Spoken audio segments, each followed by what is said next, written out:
This is a Headgum podcast. Sometimes when the world feels insane, you can take a little peek inside of Rachel's little brain. All these thoughts are swirling round and round inside. So join us on this journey as we take a little ride. We'll talk about dogs and kids and things. We'll talk about chicks and tampon strings. We'll talk about boys that make you cry. We'll talk about death, 'cause people die. Welcome to Broad Ideas. Today we have Sarah Nicole Landry, who I have admired for a very long time. Her Instagram, The Bird's Papaya. I love everything she stands for. She's awesome. She's very fun. I want to set something up because I started recording like 2 sentences into my, I think, favorite conversation of 2025, which is she was going to record her audio and said, I'm having some issues. The Sims 4 is taking up all of my hard drive space. And then I hit record right when that happened. So when you hear the conversation start right there, that's the build up to it. And I think that goes down for me as an engineer, the coolest line I've ever heard. Oh. Oh my gosh. I did not know where that was going. No, but I'm so happy that's where it went. Yes. It was awesome. That's awesome. Awesome. Yeah. So everyone, you're welcome.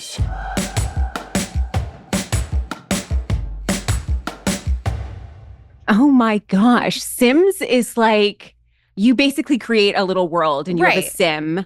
And then you can like go and meet other people and make them date you and Make them date have you. babies.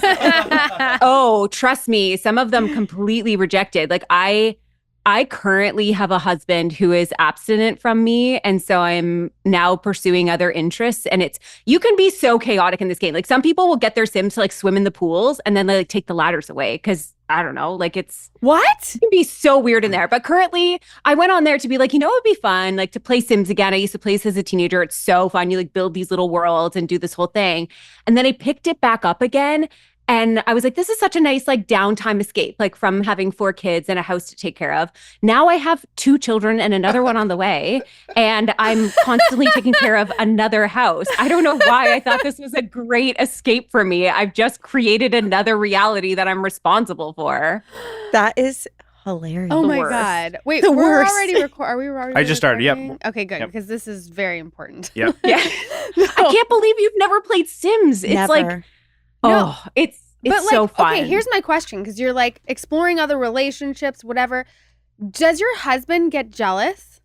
No. It's No, not. he literally thinks I'm so ridiculous. There's like mods. Some of my followers were like, okay, just so you know, there's like modifications that you could download. And they're like probably sketchy, right? And you download these like modifications. So I have modifications that they can like do some like really nasty stuff. And my What? husband's like, you are a child. Like you're so excited that you're like seeing animated boobs on a screen. I was like, I just think it's funny. Like I didn't get to do this when I was a teenager.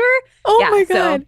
But Yeah, they mine could like do fully crazy. gets her period now. I have to like buy her tampons and such. Like What? there's so much going on for her. She has a very, very I high can't. profile life in this world. Do you like dress her every day? Do you pick out outfits? Like She has outfits. Like she has a selection of outfits and she has her like, so she has her like little relationships and they can woohoo in the hot tub or in the bed and in the shower. And then they have lots of babies. So there's like R-rated Sims is like what? There's R-rated Sims and I'm the one playing it is like the long form. But you don't answer get to this. paid to do that, right?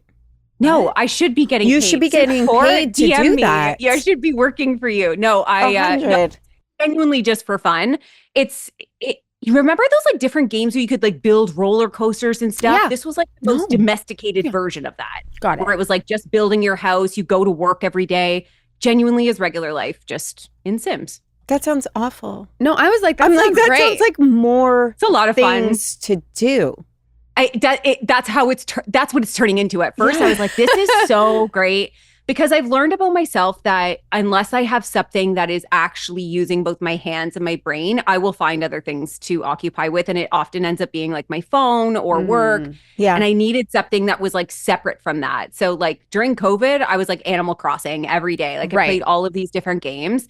And then Sims is like sort of another iteration of that, just a little bit more adult in the version I'm playing. Yeah. My husband sits beside me on the sofa just giggling at me. That's fun. That is fun. Yeah. I feel like you would Yeah. get jealous though.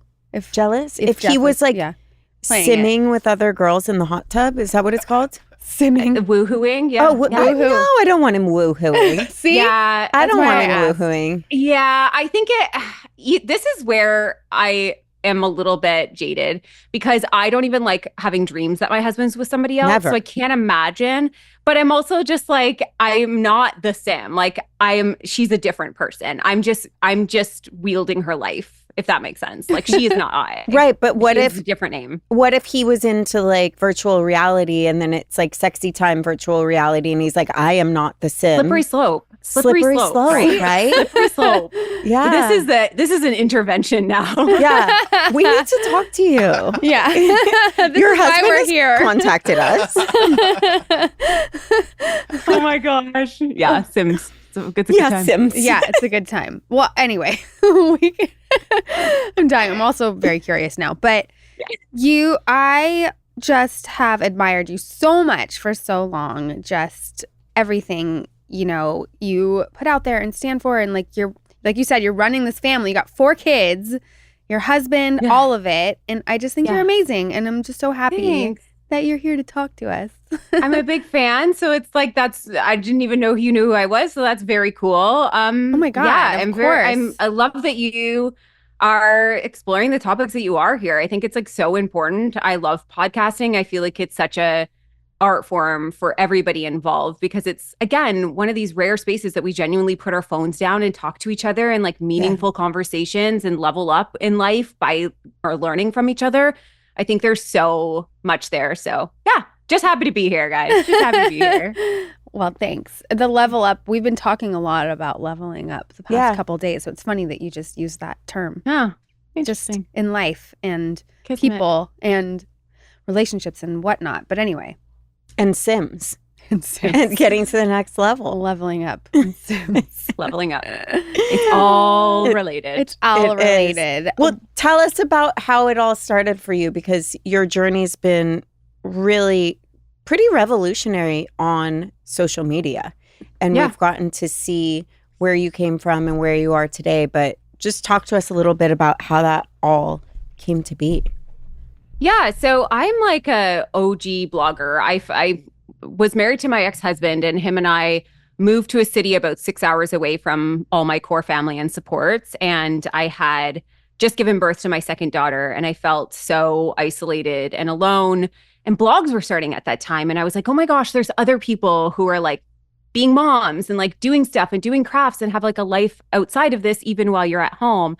And I felt so in love with that community, but I felt like I couldn't talk back. Like where did I fit in there? So I started blogging. It was atrocious. Nothing to brag about, but I loved it. I loved having a space to just call my own and something that was outside of the kids that I could do at nap time or like when they went to bed. It felt like something that was for me. And then obviously over time things shifted and the blogs turned to Instagram and social media that we sort of know it as today. And the lens sort of left being your home and the crafts you were doing, the meals you were making, and it was like what you look like and what you wear. And I felt like if I want to stay in this community and I want to keep being in these spaces, I have to, and at this point now I've had 3 kids. So I've got 3 kids and I'm 25 years old. Oh my That's goodness. Some context. insane. Holy Yeah. shit. So young little spring chicken with her 3 babies.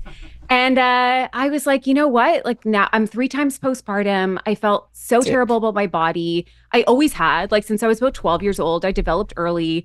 I was always a little bit bigger than all my friends. And it was like so obvious and so pointed out. Growing up in the 2000s is difficult. Yeah. Growing up in the late 90s when you're like in grade 7 and 8 and people talk about your body nonstop. I have like truly moments ingrained in my brain on how people would bring up the size of my chest or the size of my pants and all of these things. And going into high school, I just like learned to hide my body and learn to just like, I don't know, not to think about it as much because I knew, it was happening anyways. We were going to gym class and you were getting weighed in front of all of your peers. I would join a gym and they would make me stand in front of everybody else working out while they measured all the fat on my body. It was like, this must be the most important thing about you. Wait, that happened in high school?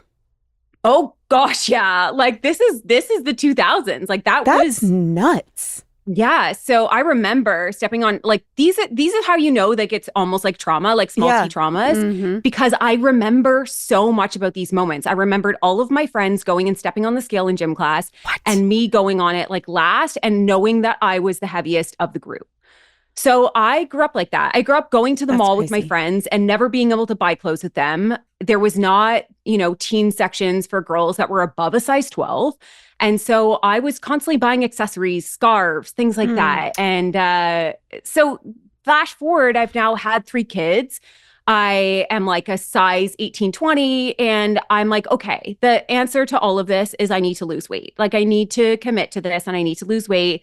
Then I will love myself. Then things will open up for me.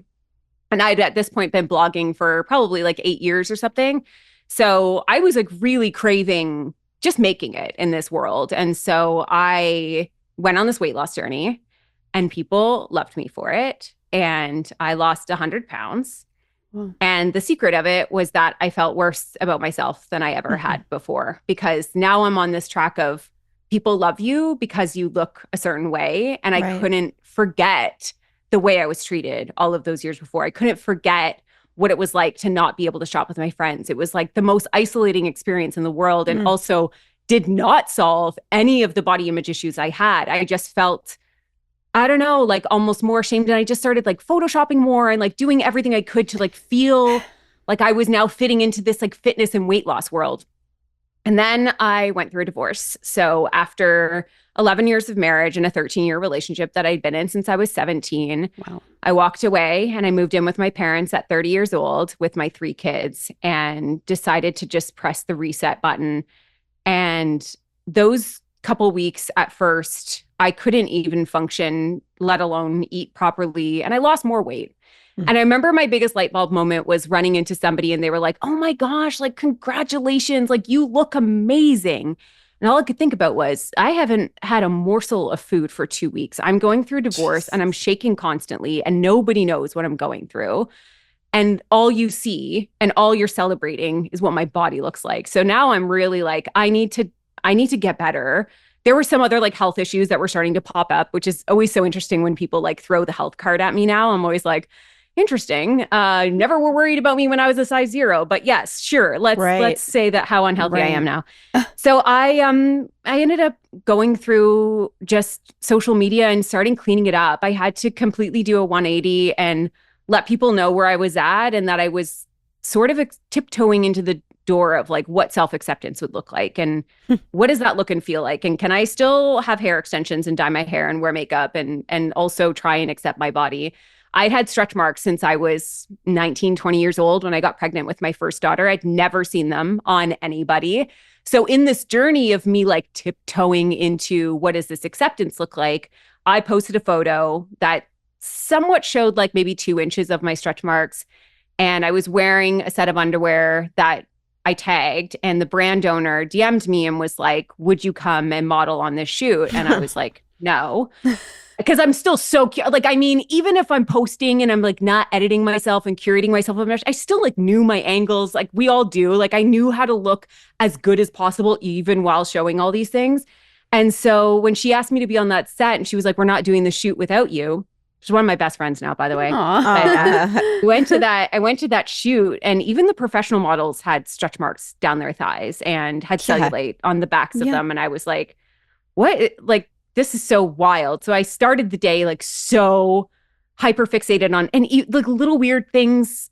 Like I had a belly button ring that they asked me to take out, and that was weirdly a security blanket because I felt like my belly button was so weird after kids, and I had to take it out. And I assumed that they would put me in high-rise underwear and they put me in low-rise underwear. So it's just like the internal panics of like, no. Everything that I've been trying to hide from the world for so long is now being exposed.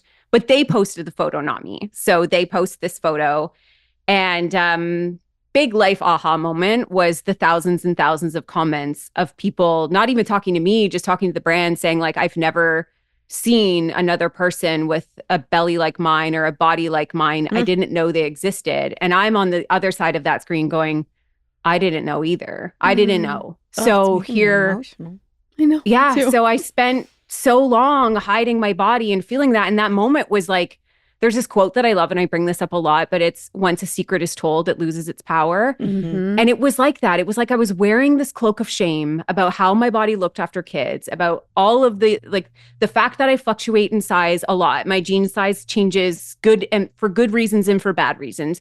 I am an ebbing and flowing human, and I have like very prominent stretch marks and cellulite. I have a lot of cellulite as well. And so once I realized what that felt like to feel so seen and not so alone, it sort of opened up this door of like, I think I need to explore this more. I think on the quest to accepting myself, maybe it's in being really open about what I'm struggling with and like sort of doing that and getting into the practice of it. And so that's sort of how it all began. And then I got married again and I had another baby, and I thought that I had every tool in my toolbox to go through a postpartum again, and got knocked on my ass. But I committed to showing up, to sharing it, to be real about it, and ultimately say yes to everything in life, because I didn't want how I felt about my body or what I was going through to limit my ability to exist and to live. And so now I've gone through all of that. I'm 4 years past having a baby. I don't think I really even felt a familiar version of myself until about 3 years after having a baby. But I'm so proud of the journey, because when I look back on it, I'm like, at least I said yes. I got in the pool with my kids. I did things that I'm so proud of. I was not the version that was like some bounce back of something I used to be.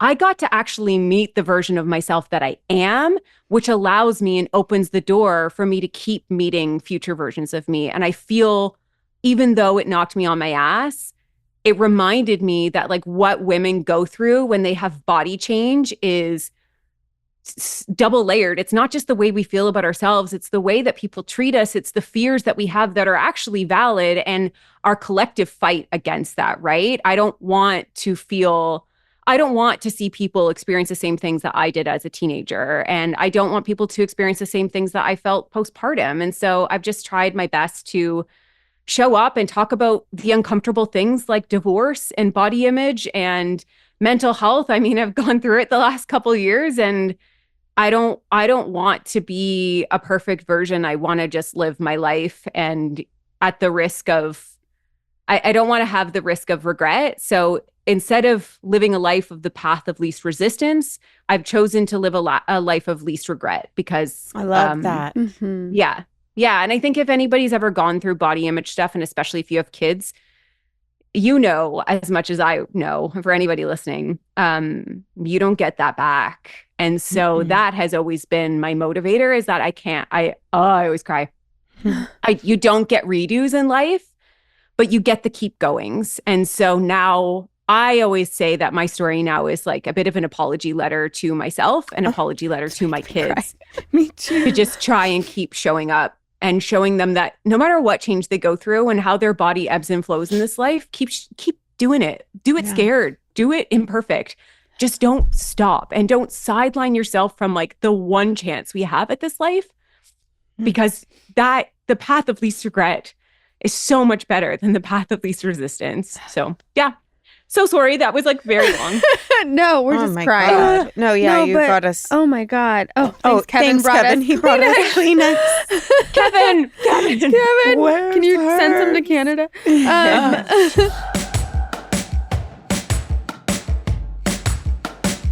Zocdoc is a free app and website where you can search and compare high-quality in-network doctors and click to instantly book an appointment. We're talking about booking in-network appointments with more than 100,000 doctors across every specialty, from mental health to dental health, primary to urgent care, and more.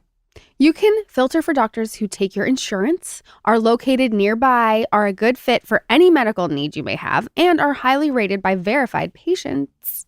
Once you find the right doctor, you can see their actual appointment openings.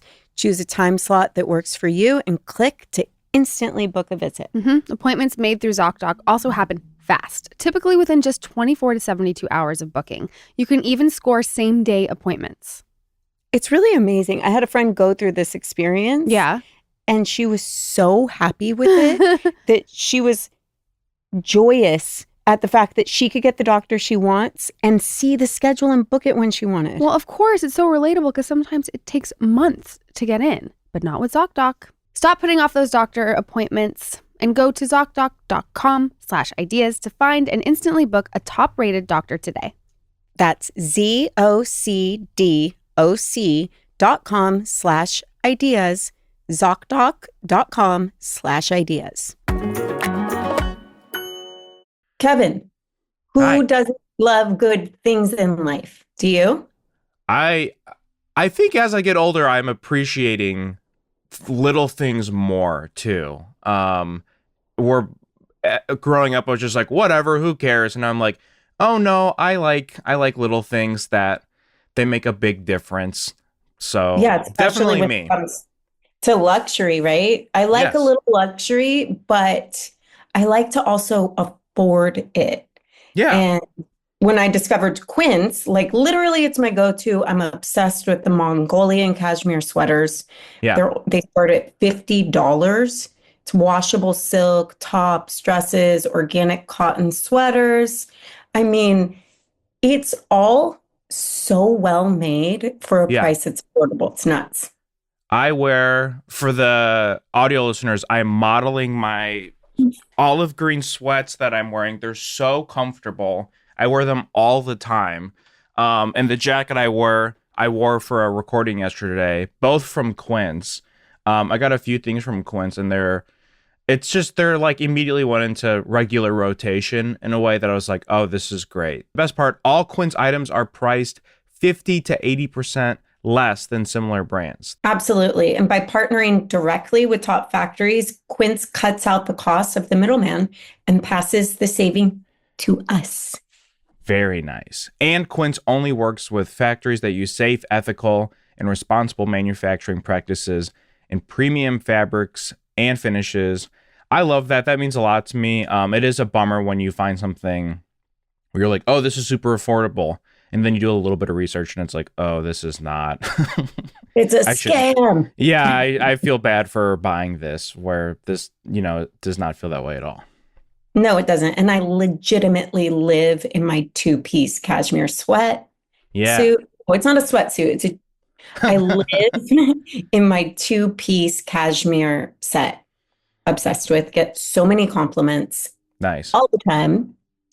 So give yourself the luxury you deserve with Quince. Go to quince.com/ideas for free shipping on your order and 365-day returns. That's QUINCE.com/ideas to get free shipping and 365-day returns. Quince.com/ideas.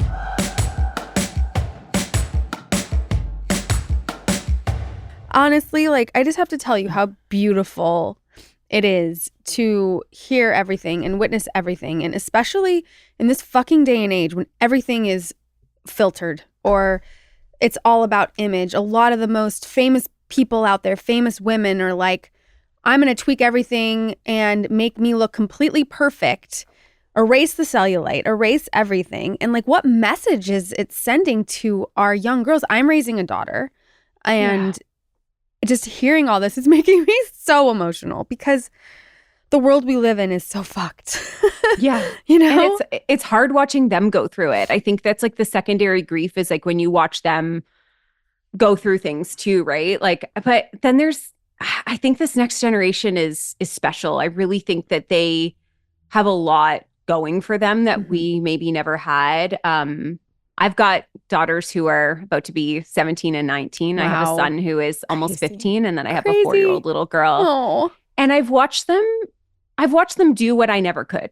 I watch them keep doing the things. And I also watch them sometimes wear t-shirts swimming in the pool. And I'm like, you know what? You got in the pool. Who cares if you didn't do it in a bikini? Yeah. You know, like I've watched them. I remember one day I looked at my daughter and I was like, oh my God, do you have stretch marks on like your outer thigh? And she's like, yeah. She's like, I guess I do. And I was like, oh my gosh, they're so cute. And I was like, this is like, we had this little moment. And part of me was like, was I allowed to point that out? But just like even her response and the fact that like I genuinely was excited they just looked so beautiful. And it was like, wow, like I have such a changed perspective. And she has never even had maybe she has, but maybe she hasn't. But we just sort of got to share in that moment of like, this is actually a really cool, positive thing. Isn't it actually magical that our skin has the ability to stretch without breaking? Aren't we genuinely made of lightning? That is so freaking cool. And so I really do watch this next generation, and I know there's a lot of bad out there, and I know we're sort of like in this pendulum swing right now that feels really dark and scary. But I don't know. There's something about these kids. There's something about them. They have a light that I think is going to change the world. That's how I feel. I think we're like the guinea pigs, and I think they're going to be the ones that really take it. Yeah, but I think it takes people. I think your generation, our generation, has been more honest. And I don't think everything is behind closed doors anymore. And so they're seeing the effects of body shaming.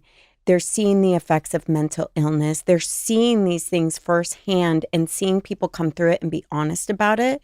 And so when they do recognize those feelings in themselves, they have something to look at now, which, I mean, in my mom's generation, like, they didn't have that, you know? And I think one of the things I really want to ask you about and hear your process on, I don't believe things can change externally without an internal shift.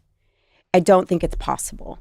And I know myself, I've struggled with body image issues, binge eating, all that fun, disorderly conduct, and witnessed it in dang near every woman I know. Yeah. For me, I couldn't work out my body or eat a certain way into love, right? It had to be an internal choice and dedication to fall in love in a different way. So for you to have the courage to put yourself out there on an external level, what was that internal shift that happened? And what'd you do? What'd you do to work on it? I think I'm the same as you. Like I have genuinely always had insecurities. People are always like, you're so confident. And I'm like, no, I've just made decisions to do things scared. I've just made decisions that I don't want to let things hold me back. But in terms of loving myself, I felt a bit of a fraud and a failure because I was like, here I am showing up online, doing all these things. But like, I actually don't love myself. I don't look in the mirror and I'm like, dang girl, like I thought that would come from me and it never did. So there's part of this that's so nuanced that everyone kind of feels like they're failing because they look at themselves and they're like, I'm doing all the self-love stuff, but like, I actually am not fully feeling it all the time. Welcome to the world as a woman. You are constantly being told you're not enough or you're too much. So you can't win. If you fixed it all on your body, they'd shame you for doing that. If you let it all be the way it was, they'd shame you for that too. But the shift for me happened in the way I looked at every other relationship in my life and the aha moment that my husband, my kids, the love I have for them is like so deep and guttural and constant. Do I look at them every day and have these like overwhelming emotions of like love and all of that? Like, no, that's an ebb and flow. Like you have those butterflies in the belly moments that happen. What love actually is an action. You show up, you do things for them. It is not always pretty. It is sometimes really gross.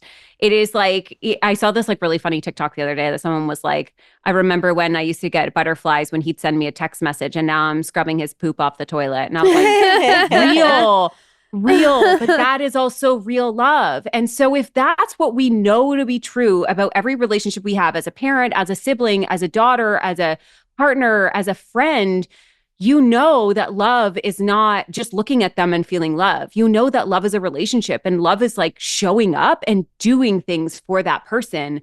So why are we so disconnected from that for ourselves? And I think that was my big moment of like grace and forgiveness that I wasn't failing at loving myself. I was equating love with emotion instead of love as an action. So I was loving myself by getting up every day. I was loving myself every moment that I chose joy. I was loving myself when, I went for the first run and my legs were absolute jello. I had love for myself when I chose to do things that felt right for me, even knowing that people were going to hate me for it online. Usually it's being in a string bikini. But, like all of these things that I knew it mattered for me. And so be damned the rest of it, I guess. But shifting away from that constant chase of a feeling and instead focusing on, let's be real, the one love that we get for the rest of time. Like we have this narrative that we're some sort of piece of a puzzle. We're like a piece of a relationship. We're a piece of love, but we're never whole. We're always a little bit broken. We're always looking for another half. We're always looking for someone to fill that void. I very much feel like we have an obligation to pursue ourselves and to woo ourselves and to date ourselves and to know ourselves and to pay attention so that we show other people how to love us too. How can we possibly give all of this? I think women especially have a lot of like servitude in them, right? Like we just constantly are doing for others that we love. And we forget to do that for us. So that's why I like mentioned that part. But I genuinely think that was the mindset shift for me is this like two things.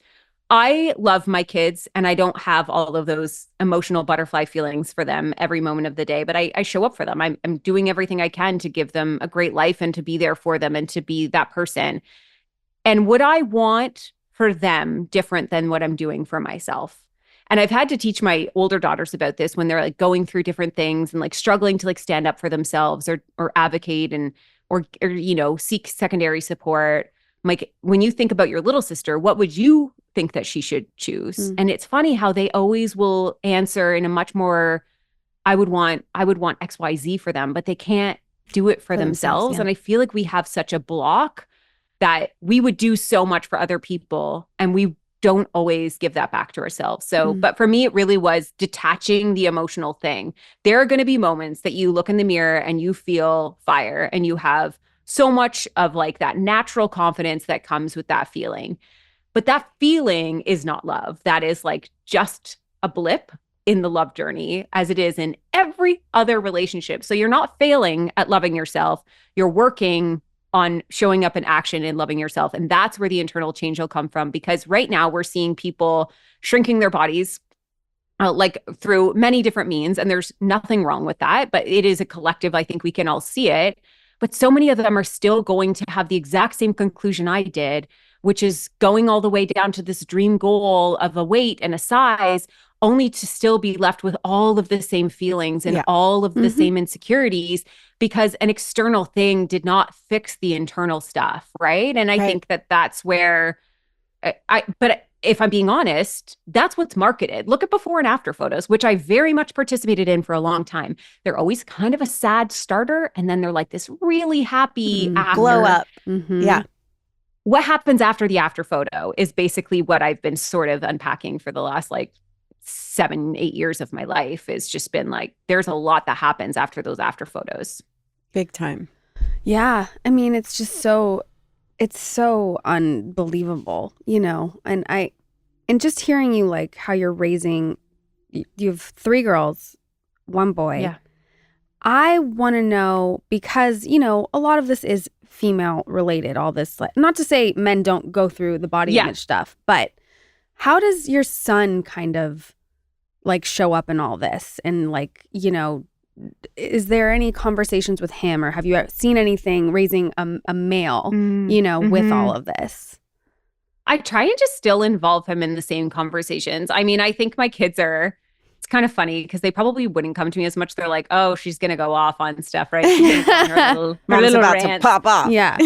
But they do follow me. They still watch my stories. So like I also follow men who talk about body image and I share those. When I see them, I think they're important. But I've just removed focus on giving compliments around like how they look as like a performance factor, right? I'm just much more encouraging to them as people. Are you kind? Are you, generous? All of these different things. And they're not going to be perfect, but I am constantly just encouraging them as people and to be people who ask questions, people who welcome different opinions, people who will be curious in this life. But I don't want my son to be left out of that conversation either, because even if he doesn't struggle in the same way, he still exists in the world and the society that exists for women, right? So I want him, even though I know he probably struggles as well, I want him to still be a part of it and hopefully one day be a part of the change. Because I'll tell you right now, my husband, that man is not like, it's actually, I was annoyed at first because he never makes a comment about my body. And I'm like, so you're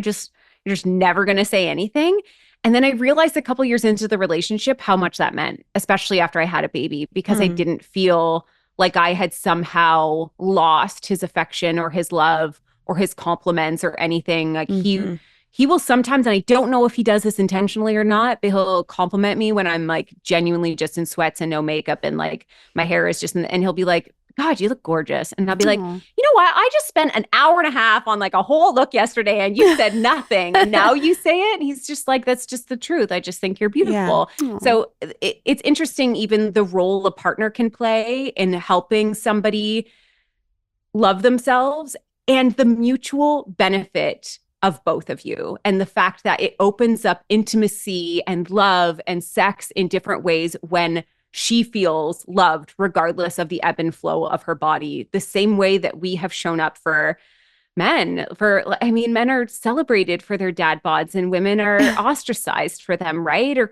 I get messages from women all the time that they're like, my husband's putting so much pressure on me to like lose the baby weight. I'm exhausted. I'm all day and all night. Like this is constant. I don't know what to do.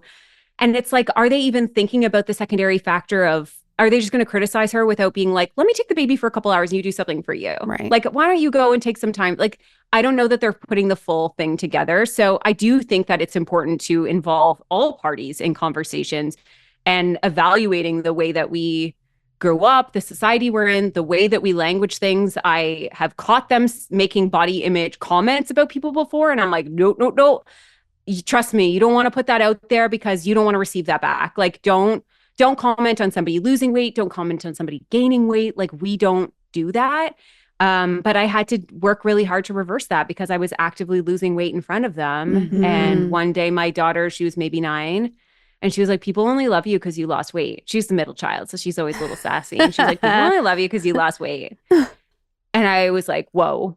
So that's actually what she believes. Wow. I might actually believe that a little bit too, but big wake up call when you've got little girls listening and watching and you're like, I've got to change something and I've got to do it now. Right. Well, that was like another question because they are watching everything on social media and following you as well. And, teenage years can be very challenging and whatnot.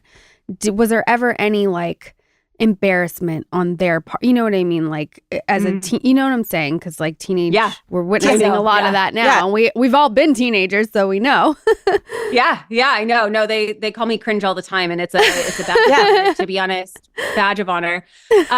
No, I don't know how I got so lucky because I'm sure there are things that they're like, oh my God, Mom, but I love that they've respected me and my decisions and the ultimate path of me trying to change the way that women feel about themselves. I think that they understand on the grander scale that all I'm looking to do is activate other people to live the one life that they have.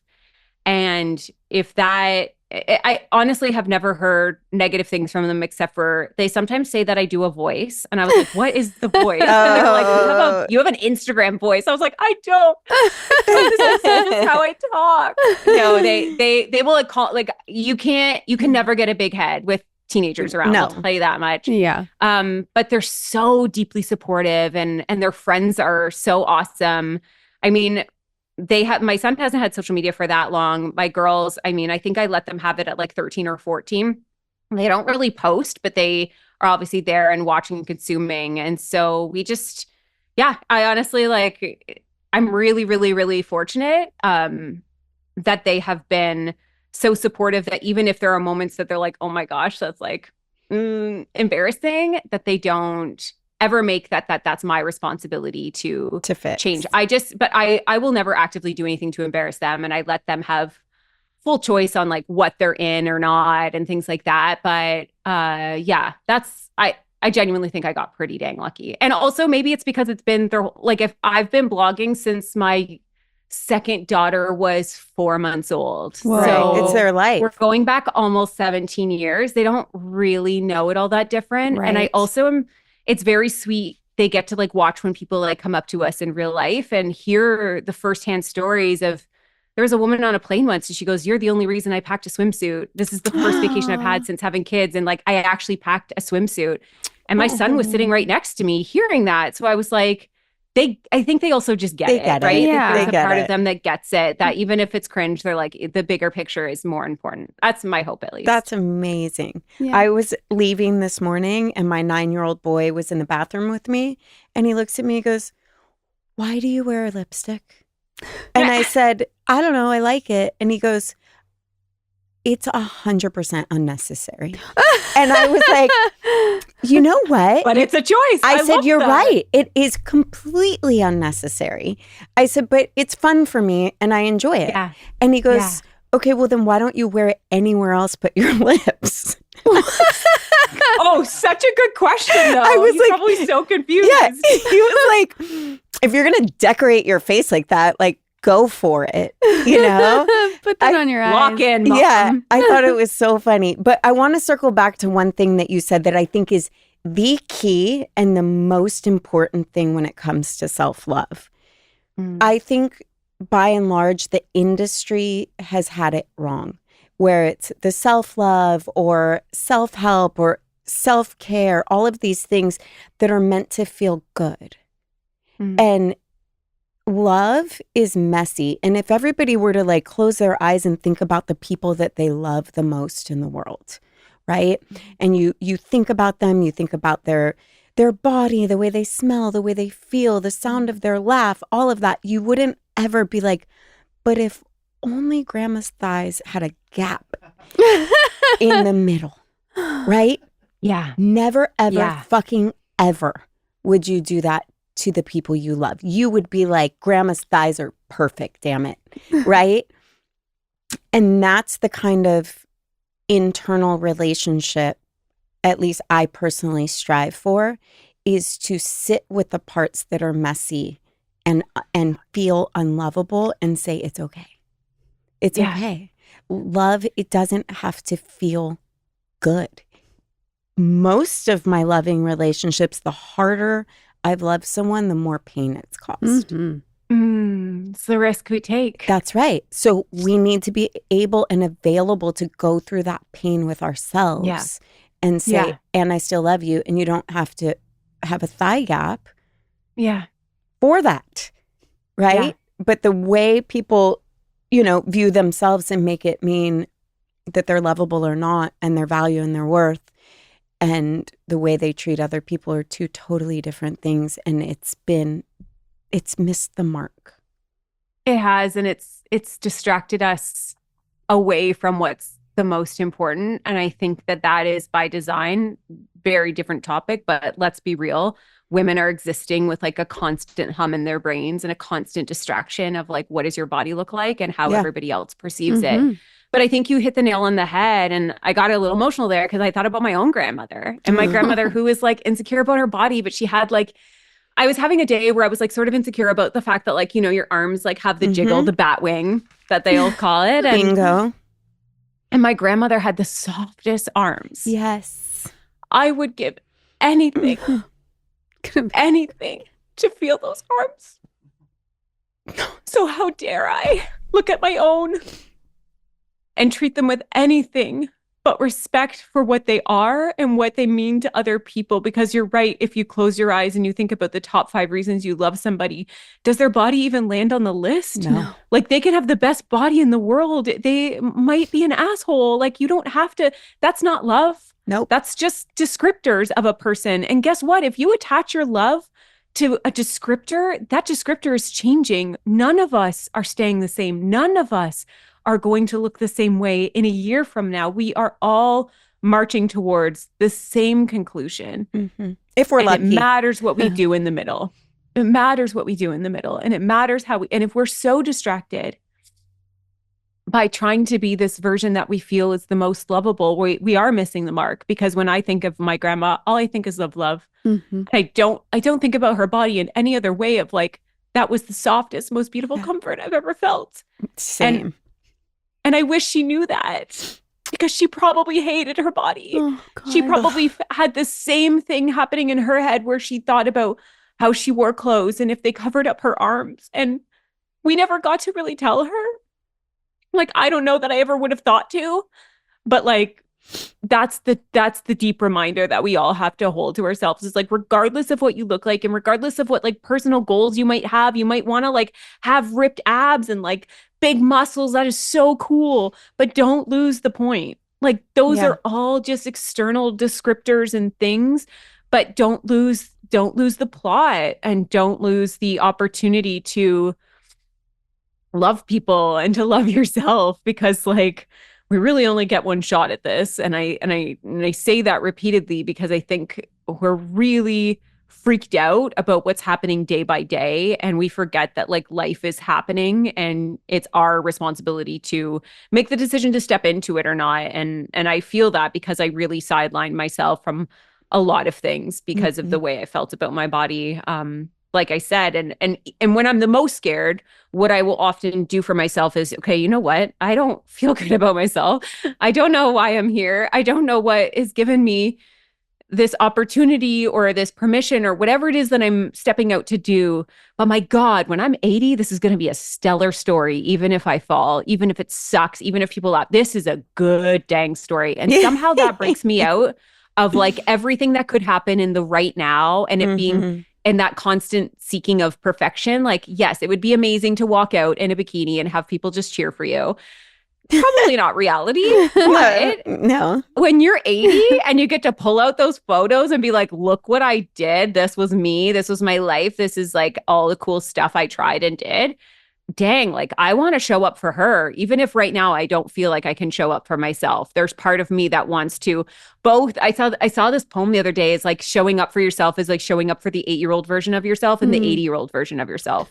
I love You're both that. doing it for the little kid Yeah. in you who like wanted you to grow up and be so cool. And you're doing it for the 80-year-old version of you that like wants the stories to tell. So if it can break you out of like the constant obsession of like what's happening right now. Yes. Oh, I love that. So cool. One of the things we do too that I think is a little fun in our friendship, I don't think we've ever talked about this, but because we're so fiercely protective of those we love, if I say something negative to myself or she says something negative to herself, we'll always be like, don't you talk to my friend like that. Yeah. And so we hold each other accountable to that as well. Yes. And we're as equally protective of how one another talks to ourselves as we are if anyone else would say it.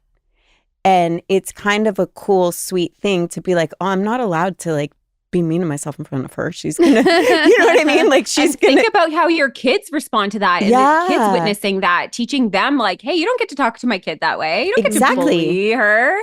We grew up with, and it's not our mother's faults. Like I want to be very, very, almost everybody's body image story starts with like my mother. My mom. Our mothers were in a worse boat than we were. They had the same pressures and then some, right? They were, and the generation before them, we can't blame the mothers.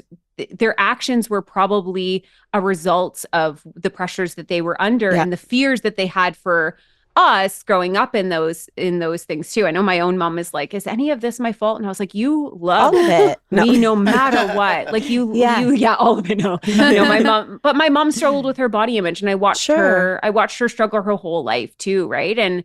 And not want that for us. And, but no, like, I don't think any of it is their fault, but I do think that the way we talk about ourselves, because like we're the first voice that the kids hear and the first narrator of their world. So if that's true, and as they grow up, like they will adapt and learn from the way that we act and learn, right? This is why we can't bubble wrap them, because you can send them to school and a kid's still gonna call them names because they've heard those names at home, right? You can't bubble wrap them. They're still gonna have outside influences. But if home can be the safe space, if home can be the place that we don't talk badly about ourselves, if home can be the place that we don't look in the, as parents, we don't look in the mirror and rip ourselves apart and be like, do I look bad in this? And is my cellulite showing? Is this like all of these different descriptors that your kids will eventually come to understand? Even setting it up of like, you don't talk to my friend that way is such a beautiful setup for kids to hear and become that new narrative, even with the outside world influence. Because I think that a lot of us, and I still feel this, like I had the flu a few years ago, and my first thought was, I wonder if I'm going to lose like 5 pounds. And then I felt so much guilt and shame for that. I was like, why would I even think that? That's so messed up. Like, you've come so far, like getting away from disordered eating. Why would you even think that?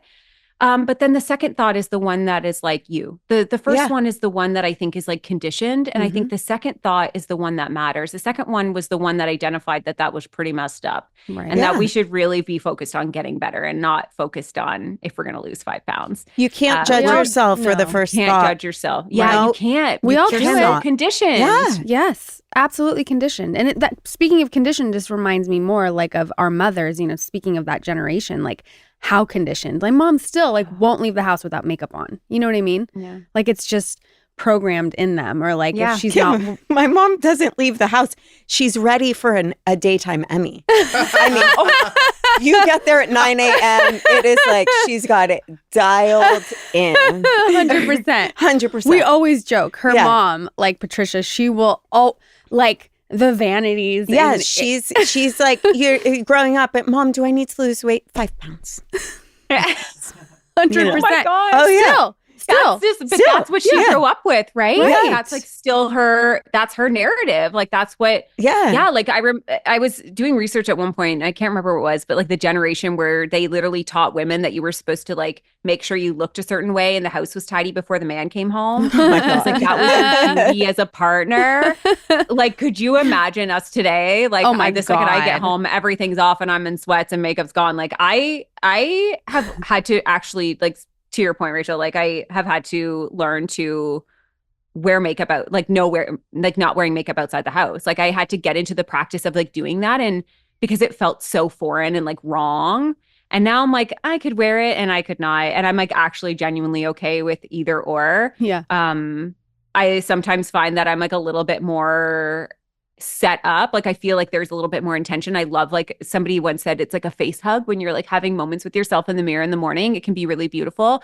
It's different if you're putting on makeup because you're trying to like hide, mask or fix or like, and those intentions can change. But like when I got to the point where I started getting in the practice of like leaving the house without makeup, or even showing up on Instagram stories without makeup, without my hair done and all these things, like you realize that nothing big and scary happens, even if that's what you weirdly felt was going to happen on the inside. Like, why did we all think that something bad was going to happen? Because generations ago, our mothers were told that they wouldn't be loved and respected as partners and as women if they didn't do that. So no wonder it's like bled into us, and we have this like living inside of our bodies and our brains, and we're like slowly trying to crack through that. Not to mention, we show up on social media and we see 30 seconds of somebody's lives and decide that that's the whole picture, and we're comparing ourselves to that constantly too. So we're in a very, very guinea pig moment of time where we're very much figuring out the balance of like healing from the past generations' teachings and ways, and also with the new wave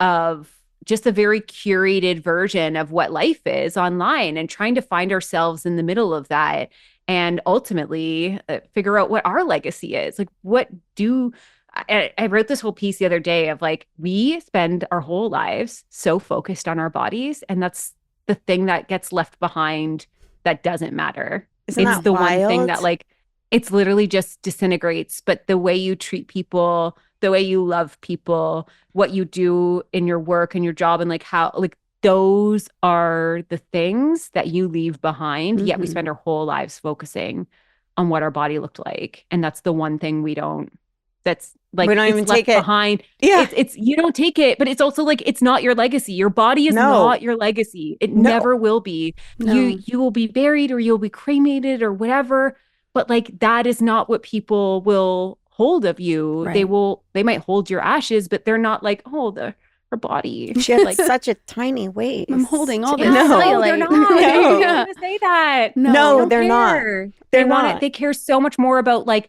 how you accomplish things. That like I follow like women who are astronauts, and I'm just like, man, that's a cool legacy. And you think about like what is the mark I want to leave on this world, and it can be as simple as I just want to be the person that's always nice to people in the drive-thru. I want to be somebody who always puts the cart back. Like your legacy does not have to be award-winning and like some big splashy thing. It can just be the kindness that you leave in this world.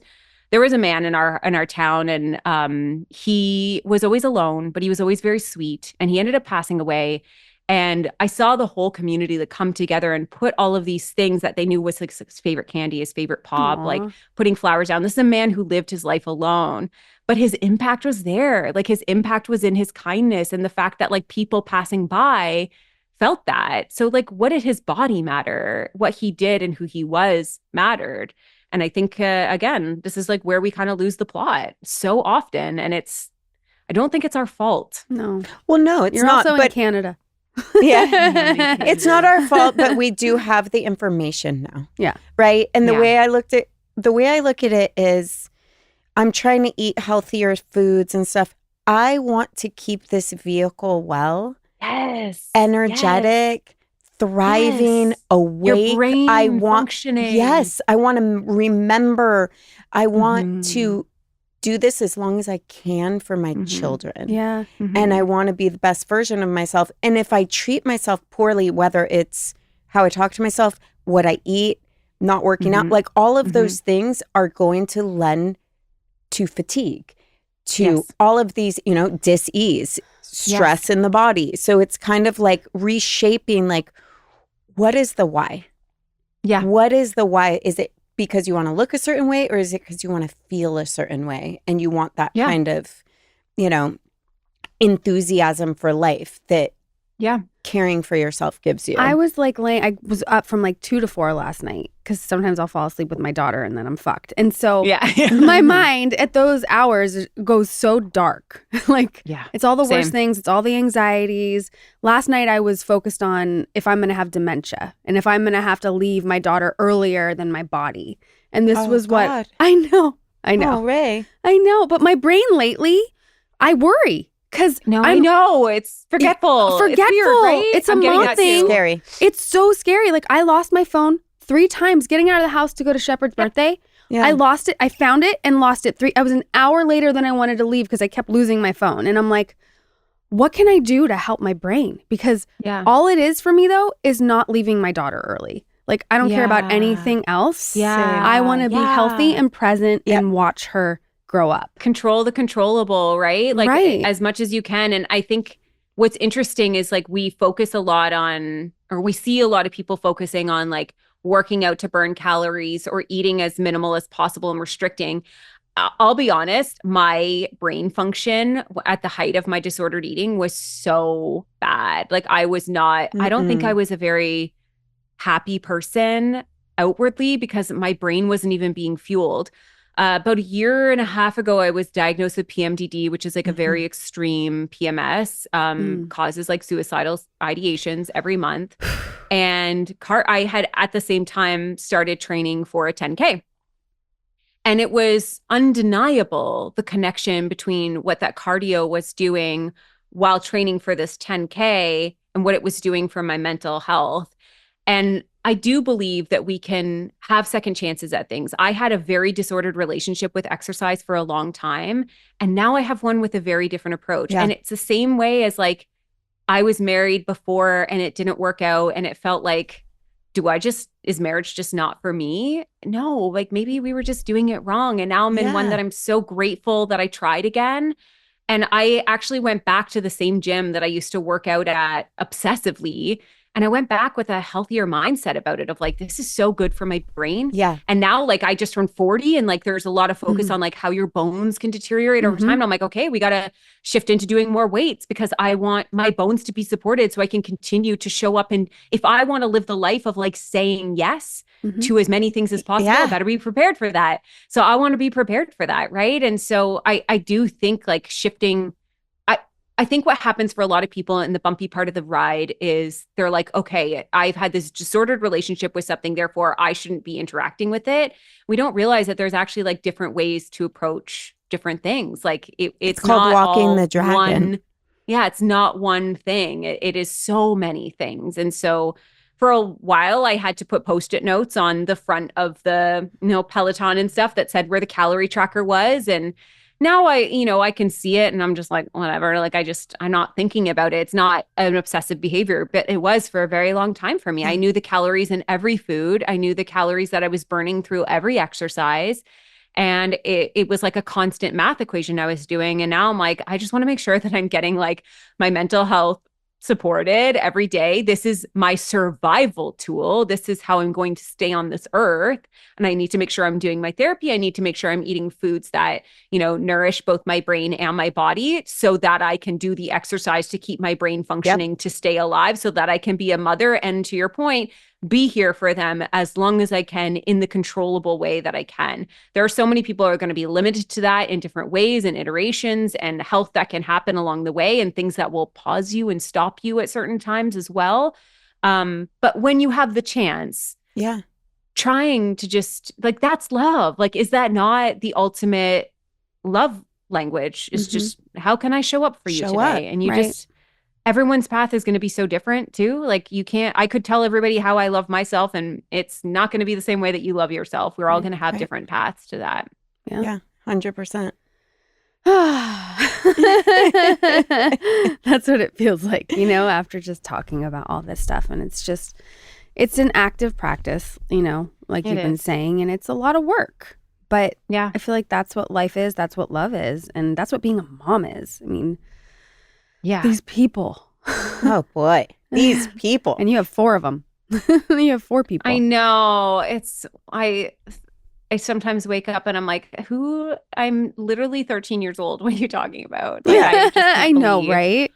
Who put me in charge of this? And I feel so chaotic. So sometimes I feel a lot of guilt and shame around the fact that like, I'm like you, I lose things all the time. I'm constantly, I just got one of those calendars that like syncs everybody's calendars because I'm like, I'm so tired of forgetting everything. Everything needs to be more in check. Like I feel like I'm just all over the place all the time. But I mean, that's life. That's part of it. And I think we're all doing our best. And I think ultimately the biggest message that I hope everyone listening takes away is like, be easy on yourself. This is hard for everybody. It's not just you. You're not alone. You're not, you're not broken, and you're not, I don't know. You are so capable of so much, and your love for yourself is in everything that you're doing, waking up every single day and choosing to seek that even in the tiniest ways possible, I think is and ultimately figure out how to show up in the life that you want, because it's not just going to magically appear for you if you get down to a certain size. You're not going to that's not going to get you the right partner. That's not going to get you the right job. That's not going to get you the right, life that you think that it is going to provide you. Do that inner work so that no matter what happens externally, you can keep pursuing you and you can keep showing up and live that life, because I want my kids to have memories with me in them. Not just me just having memories for me at 80. I also want memories for them. I want to exist in their stories too. Right. Yeah. Live your life. And if you need a different kind of life, you play Sims. You play Sims. This is the answer. Yeah. This is the answer today. Yeah. You need any kind of outlet. Sims. And it can also it's like just one thing. Just try one thing different today. Just one. Yes. Oof. We talked about this morning. What's the Do you make thing? your bed in the morning? Oh, no. Okay. Me either. This is a fascinating topic. Kevin, do you make your bed?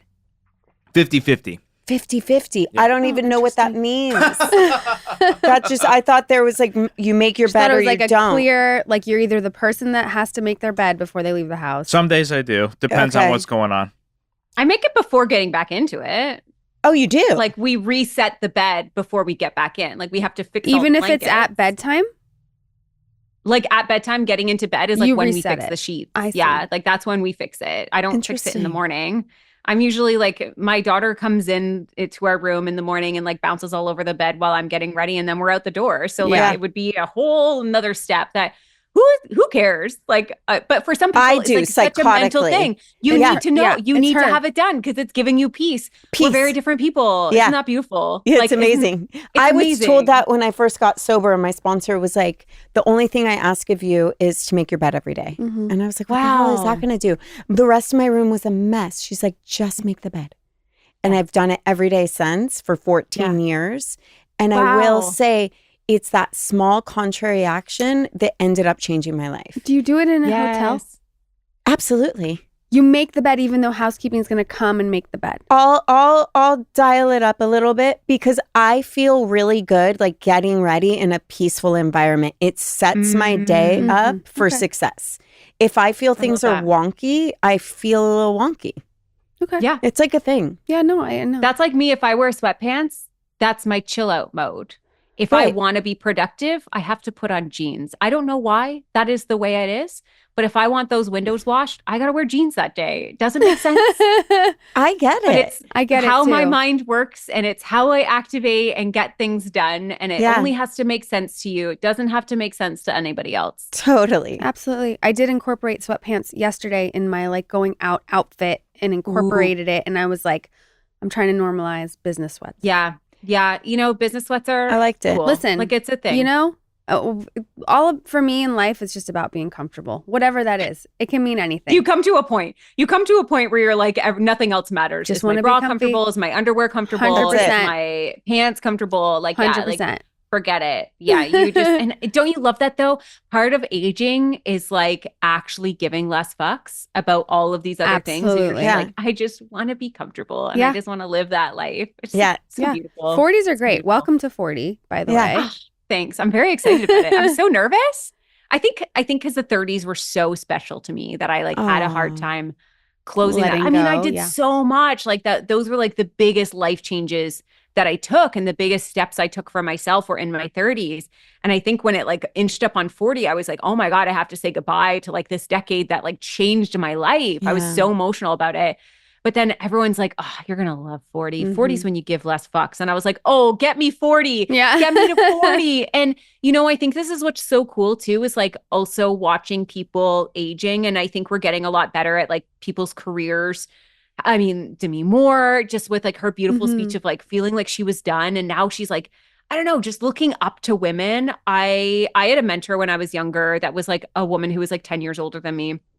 But it was like so cool to have somebody to look up to and look ahead on the journey. Mhm. And I think we have the opportunity now with social media. I try not to just follow people that look like me and are the same size as me and like same age as me. Like follow people that are 10 years down the road because they have so much wisdom and so Yeah. much that they've learned and like less fucks. And you can like sort of like You can leech take that it. off of them. a Yeah. bit. It's awesome. So I'm very excited for 40s. I think I don't know, when you were younger, 40 sounded ancient. And now I'm like, Yeah. oh, I'm just getting started. Are Yeah. you kidding? Like 30s was the warm-ups. 40s is where we like fucking go. That's Yeah. how I go. feel. Exactly. I feel so 100%. much like I'm not having babies. I'm Right. actually done that chapter now. So it's like now Let's it's go. actually, Yeah. let's go. Yeah. Yeah. I'm excited. I'm Same. excited for you.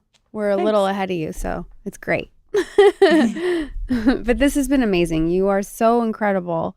And I'm so happy that I got to meet you and talk to you. I know. This Even is like lovely. this. Thank you so much. Honestly, this is so cool. It's also a little weird. Like I had this like freak out from myself and I was like, this is weird because you're like going into an interview with somebody that you like watched growing up. And then it's also weirdly it's comforting. Aw. There's like something about it where it's like, look, we grew up. Did you see Yeah. when, like Steve from Blue's Clues like came back on social media and he's like, hey guys, like, sorry, I kind of like left you suddenly. Like I went to college and I never really came back and I just wanted to come back and say hi. And everyone was like in collective tears, like, oh my God, like That's thank you, Steve, for coming amazing. back. I And I think that's what's so know. special. Like there's part of me that's like the teenage version of me is like freaking out. And then like the adult version of me is like so proud. Like, look at us. We grew up. That's so pretty. special. It's so special. Yeah. So special. Aw, it's so awesome. No, this is lovely. It was really nice meeting you both. Too. I love what you're doing. I love your hearts and like the way that you're leading these conversations are so comforting and yet so powerful. And that's just such a gift in this life. You both are just really such a gift.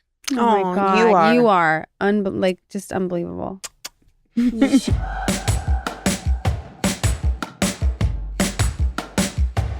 I do have something to say on this. I don't know if we're allowed to share it.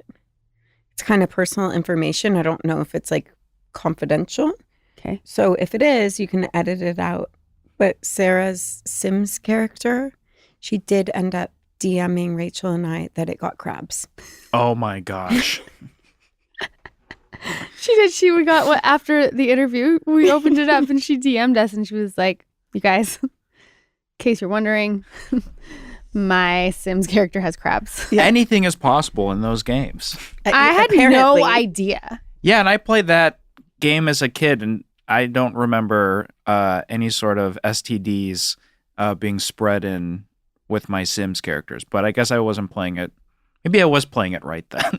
We may need to check with her if that personal information, even though it's her sim, it can be divulged. I don't know. I don't either. I think it's fine. I really thought it was crazy that you're playing this game and you have this simulated character that's having sex with other people. Mm-hmm. And I mean, would that bother you if Jeff was doing that? Well, or would that bother you if Leah was doing that? I don't think so. You know, my wife does play, not as much as she used to. My wife does that. My wife does do that. When we were looking to buy a house, we were talking about like dream houses of like, maybe it could look like this, maybe it could look like this. She pulled up The Sims and built a house. Oh and it was God. like, You're like something like this. Love. Yeah, exactly. So it was helpful in blueprints for a house, but I did not walk in on her in like a crazy. It's called something. Boinking or something. Wait, I have a question on that. So when they're boinking someone or doing what they do, is it another player that they're actually doing it with? Oh, no. Because that makes a difference for me. That's what I thought it was. Yeah, I don't think it's like online where it's like. Oh, you're not interacting like a live. No, it's. I think they're called NPCs, non-playable characters. So it's just like a robot comes over. So that's different. That changes it all for me. Because if he was doing it like with a real person, I thought it was someone else playing and they're consummating. Yeah, that's what I thought. Well, I wouldn't like it Who if is he she? was. No, seriously. I have a question. Yeah. So, and this is a little, personal, and that's why I'm going to ask it. If you're in a relationship and your partner watches porn, right? Yeah. And you're either okay with that or you're not. Do you think that's the same as engaging in OnlyFans? Like if you Well, do you interact on OnlyFans? Yeah. You don't. I don't think you have to. I think you can like comment and engage with the person, but I think you could just pay for it and just watch whatever the. So it's like a porno where it's already recorded. It's there just for viewing. You can do both, though. You can pay more and have them do things you want them to do. So there is something personal. You can also pay for live personalized chats or live chats. You can pay for different experiences. Right. So do you see that the same as someone who would watch porn? I feel like that's a little different. I do too. What about you? Yeah, I agree. If it's more like engaging with the performer. It's personal at that point. Yeah. Mm-hmm. Agreed. Seems like it. So I'm going to have to stop. That is interesting, though. It is, right? Mm-hmm. Yeah. Because I'm like, there's a fine line. And then you've got like a personal connection with someone. Yeah, I don't know. Yeah. No, it's a different thing for sure. Do you care if someone looks at it? At what? Porn? No. Do you? No. Do you? No, I'm cool with it. Huge fan. Huge fan. Yeah. No, I don't. All right, way care to start about the that. combo. I know. We're just getting into it. Yeah. Guys. Speaking of which. What? I'm just kidding. Oh, I was like, what she got now? Because I worked on a podcast where it was improvisers and comedians, and they would put clips of like sketches they did on porn sites. Amazing. And one of the clips that they did, it's this group called Big Grande, which that name probably helped too. They did a sketch called like The Funeral, and it got millions and millions and millions of views like on Pornhub. And it was like, they were like, it was very interesting that so many people were clearly searching like funeral related. Oh my God. And the comments were very funny because there was a lot of people that were like, came here to jack off, but these guys were actually pretty funny. Oh, that's amazing. See, it's kind of like what we were talking about, how Yeah. we like talking to experts and comedians. It's like, I came to learn something, but Or laugh. Something I else got to happened. laugh. Yeah. I love a laugh. Love a laugh. Do you think people are just born funny, Kevin? Good question. Right. I'm gonna say It's a chicken or an egg question. No. Mm. Interesting. I do think there are Interesting. people that are naturally funny, but I do think people can become funny. Okay, so do you really So think kind of that? both, I guess. You think people can learn how to be funny? Yeah, I think there's kind of like a formula, like a rhythm to it that people can learn and like adapt to. But that doesn't mean that they're necessarily good at it. Mm-hmm. But I think there is kind of like a comedic language that people can learn and adapt to. It just kind of depends on like how good they are at it. That being said, I do think there are people that are just naturally super funny Mm-hmm. and never needed to learn it. Mm-hmm. And then there's other people that I've seen who have like studied it and are good at like replicating it. Basically, They get the beat. Yes. Yeah, and they learn how to do the technical aspect of joke telling or writing or delivering a punchline. Like music, like musicians. Yeah. But I feel like you have to be born with either you get the beat or you don't. Like, I don't think that's something that can be learned. I've never seen it because I'm like, the people that went and studied it, there was probably something already natural there that drew them to then go study comedy. The timing. Like, I think I don't know.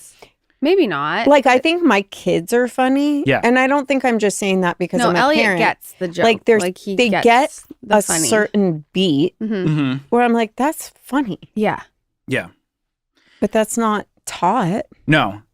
My parents are interesting because I think my mom is, I think both of my parents are funny. I think my mom is naturally funny in that she just does things that make people laugh. And she's not even trying. It's just like she gets in a situation and everyone just bursts out like, how did that happen? Where my dad will like see the potential for like a joke and like make the joke in a much more like intentional way. And so they're both funny, but like in two completely different ways. Yeah. Right. There's so many ways. I feel like my husband's really funny, but in a very dry, sarcastic. He's got some zingers, but no one would meet him and be like, that Jeff's super funny. Right. But once you know him, you're like, It's smart funny. It's, yeah. Yeah. But then there's people that are just straight up funny.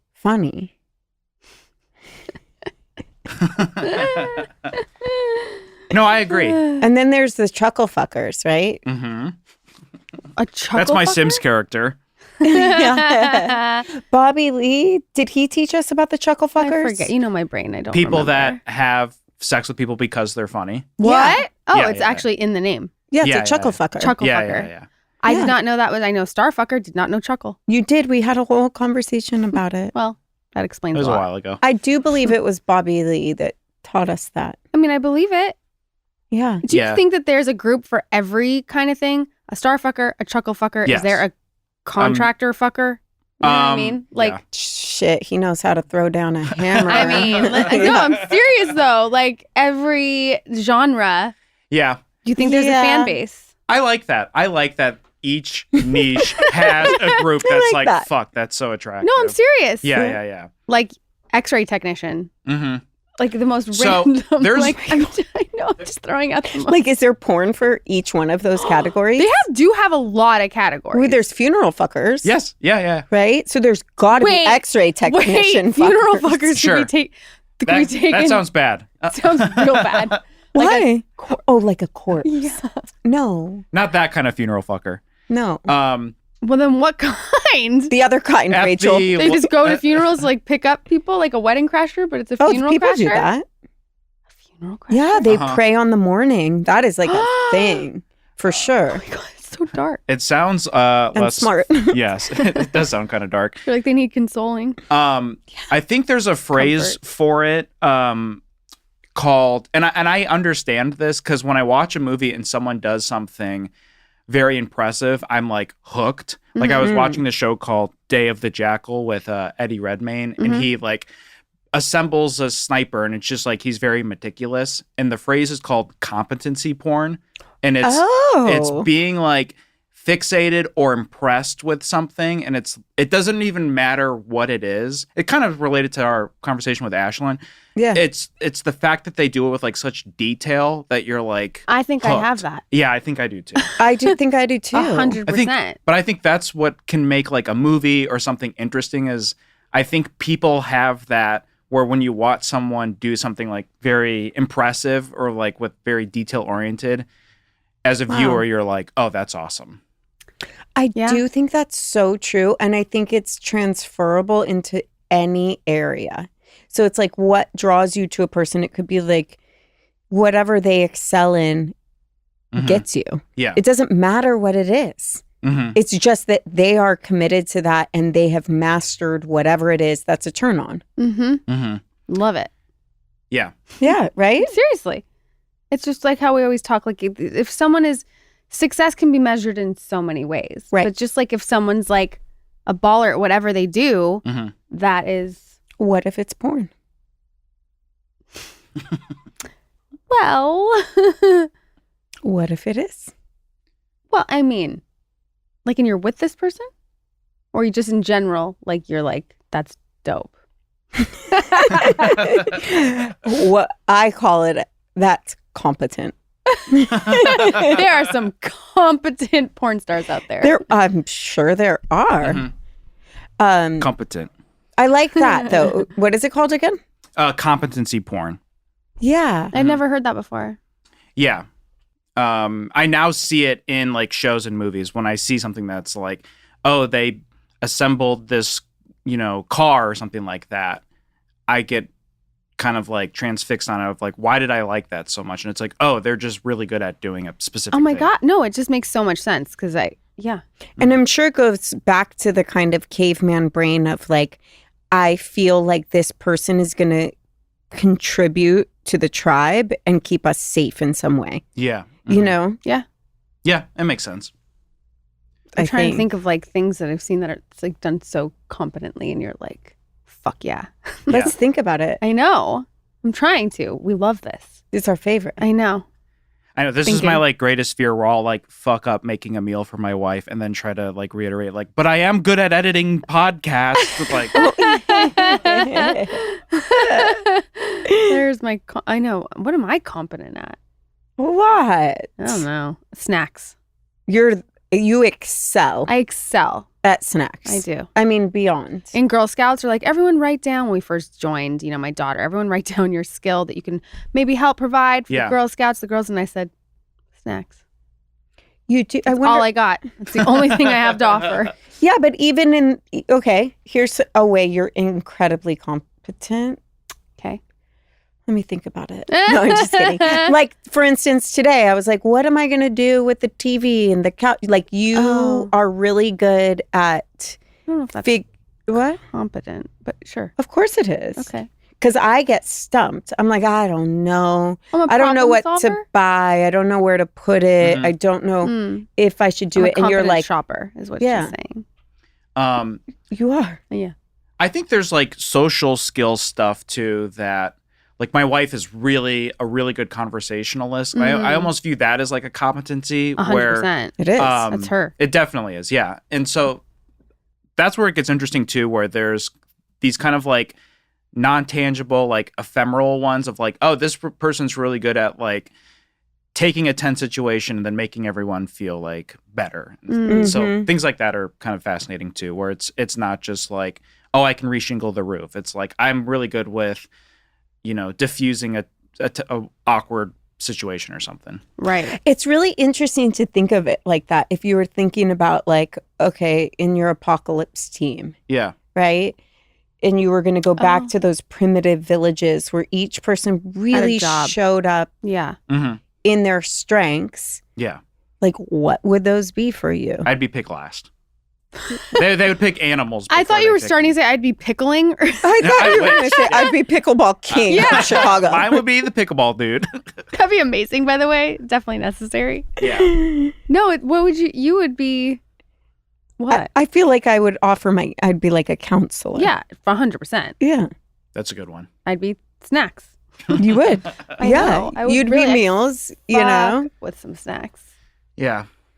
I'd be meals. Meals on wheels. All the meals, not just the snacks. You All can make meals. the chicken Sputnik. I could I'm knit. hungry. I know. I could knit now. I could See, knit you some can make shit. our warmth in our blankets. I also can do fire. Like I can do that kind of stuff too. Oh, really? Fire? Yeah. What do you mean? What does that mean? You can like rub two sticks Well, together and make a fire? Not so much, but like I can actually like I know how to like build it to get the right air flow and all that stuff. Like in the fireplace? Like in the campsite. When's the last time you built a fire in a campsite? I don't do it, but I know how to keep it going and I know what you have to do and how to place the logs. Like stacked? Like that? airflow. Yeah. Why are you questioning me? I've never seen you do that. I don't know. When have we been somewhere where like I've needed to build a fire? I don't know. And I'm wondering why we haven't. You know Next what I mean? episode. Like, I'm just like, why aren't We should just do building an episode on fires? like skill, like, Yeah. Cub Have Scout, Girl someone- Scout vibes of like Oof, I'm not good at survival those things. I'm skills. horrible at it. Yeah. You know how I would survive? By picking the best crew. I think You That would would pick- be that would be your my skill. survival Yeah. skill. She would pick the best crew. I'm good at that. I think that's like the one that's mine is the person who goes like, we need a team. I'm like, Exactly. okay, let me assemble a crew. You guys can assemble. Yeah. I know some shit about some shit. Do tell. No, I'm just saying, like you're questioning my fire skills. I'm not questioning them. You know I have faith in Like you. And birch? you know I know you do weird Birch will shit. always burn, even if it's wet. Bet you didn't know that. I for sure didn't know that. I'm not like a birch kid. You know what I mean? Like, I don't know about that. I wasn't either, but I've had experiences in my life where Yeah. I've learned some shit. How do you feel about Naked and afraid. actual camping? I love it. Not glamping. I know. Yeah. Legit camping. You love it? You're not a camper, are you, Kevin? No. No. You love it? I do. I like Yeah. doing it now. I will say I have some friends that are the Bornoffs are Yeah. the most dialed in Mhm. people. Right. Like, so when we go skiing with them, they'll be like, oh, and then we're going to do like a little thing in the snow after. And to me, I'm like, that's freezing. That sounds dangerous. That's horrible. Yeah. But then they break out their stove and they're this and they're that. And they've got it Yeah. all like dialed. Mhm. dialed. Yeah. That I enjoy. Yeah. But I don't like it when it's not dialed. She likes glamping. I prefer glamping, but yeah. like, No, I love glamping. I still will go camping. Yeah, of course. Yeah. Olivia, what I will say about her is she is a yes woman. Mm. Like I will she's say always yes. down. I mean, I am too. You are. We both are. Yeah. But yeah, I just think I am a no man. I Are feel you? like you are. You are Yeah, yeah. boundaried Mhm. as all hell. I've gone camping once in my life. I'm What? sorry, Mom, if you're listening to it, to this. I did lose my virginity the only time I went camping. What? Yeah. Did not see that coming. Did not see that coming. I went with my girlfriend when we were in college, and she said, let's lose our virginity. She was like, let's have sex. And I was like, Wow. okay, great. And so Camping. I was so You nervous. pitched a tent, all right. Yep, exactly. and Ding. it was October in Chicago. It was freezing. Oh my And God. so set up the tent, did a campfire, had sex. It was too cold to sleep. It was like 30 degrees. And then we just packed up the tent and then went back to the dorm. Oh my Oh. god. That was my only camping experience. So Oh, but you know what? That was a very memorable yeah. for many reasons. Mhm. Formative. Formative. Yeah. See, you never know where conversations are going to go. Yep. Right? Did you think you were going to be talking about that today? Nope, I did not. When you woke up, you were like, He's like, you know somehow, what? some way, I will get there. No matter what. No matter what. Oh, I'm impressed. Yeah, that's sweet. That's actually cute. That is cute. And cold, though. I don't know about that. I don't like being cold. I don't like Me being neither. cold either. That's the only problem with camping. It's cold. It's usually cold. Yeah. I At, don't like, love night. being cold. No, I don't. No. There's a sweet spot. I like sleeping in a cooler room, but like with blankets and stuff. Yeah. I'd rather be in a cooler room than a warmer room. But when it was like you can see your breath, I was It's like, we not don't cool. have to do this. That's, yeah. We already did the other thing. We can go back. We're This is done what here. we really came for. Yeah. Yeah. Yeah. Did you at least make a s'more or anything? No, but the thing that stressed me out was she put put several candles in the tent, but the whole time I was like, we're gonna die in here. This is going to burn to the ground. Yep. So Oh my God. But that's a really cute lose your virginity story. Yeah. What's yours? Well, started on The Sims. Mine's kind of cute. Okay. It was my birthday, Aw. and my mom got me and my boyfriend tickets to go see Beauty and the Beast. Wait. That's so weird. I know. So we got like all dressed up. And, like I was wearing like pearls. Like I don't know. We were like dressy. Yeah. And we went and we went to the theater and then we came home and we had sex. That was it. There you go. You're like, happy birthday to you. Well, she didn't know. No, your boyfriend. It was my birthday. I know. Yeah. Happy birthday to you, Mom. I'm having sex. I didn't like it. You didn't like sex? No. No. Mm-mm. And I thought there was something wrong with me. Really? Yeah, I didn't like it. That's interesting that It you took a took minute. it personal. Like there's something wrong with you. Well, because it's all hyped up. I know, know? it's so hyped. And like the first time is like, what the fuck was that? Okay, your turn. I mean, do I even remember? It was very brief. That's all I'll say. But was it at your house? Was it at camping? Were you? It was at my house, I'm pretty sure. Yeah, it was at my house in my Okay. twin size bed. Yep. And it was Okay. very brief. Very. Right, you didn't like it. No. No. It was like, okay, we'll just do this to do this. Mhm. And then you're like, oh, Yeah. what was the point? I remember I had a friend get mad at me too because she didn't want me to lose my virginity. Why? She was just a little wholesome and she just who? well, I can't say. Oh, But I remember her being like hurt and like she cried about it. And then she was like, you're different. Like you're walking different. You're acting different. Walking different. I was walking like fucking swag into every room. you're walking different. Yeah, she was just like, you've changed. You know? How old were you? I can't say. We can't say. Can you? No. Then I can't. Definitely How old not. were you? He was in college. 19. Way more appropriate. Totally appropriate. If I was 19, I would say. Right. Sure, yeah. You know know? by us not saying how You old know we what's were. going on. So bad. So bad. Oh God. Okay. Anyways. But what I quick. will say What? is I lost my virginity to a guy that I stayed with then for like 6 to 8 years or something. So it's Yeah. not like Oh, good for you. No, mine was my boyfriend. Mhm. I I think. don't, it wasn't Like, my was he? boyfriend, was it? Was he my boyfriend? I can't remember. No, but yeah, it wasn't just some whatever. Random thing. Oh God. Abort. It is funny how friends, like my roommate, got in my head and was just like, and said exactly what, you were saying, Rachel. He was like, you're going to last 2 seconds. You got to, it's going to be so embarrassing. You got to Yeah. do this and that. And then it's funny how your friends get you more in your head than Totally. maybe you even would have been. Yeah, so you're just hearing your friend the whole time. Yeah. Don't embarrass yourself. Yeah. Oh, my it must be hard for a gosh. guy though. I would imagine there's like a lot more pressure on the man. I in that believe that's true. instance. I think so. They've got like performance Yeah. things, you know? There could be performance anxiety. I've experienced that too. Haven't you? For yourself? No. Like witnessed it. Yes, I've witnessed it. Yeah. I've never experienced it. No. No. I'm getting a performance anxiety. I can't. Too many eyes on me. It's funny. We need to be stopped. I know. Yes, This we is- should stop. we I should have like a stop. timer that goes down. Yes. Should have Please. an alarm go off and just Yeah. be like, can you shut just up. please, Kevin, we need an alarm. Yeah. Sound the alarm. We'll Yeah. do that in the future. Okay, great. Great. Okay, goodbye. See ya. That was a Headgum podcast.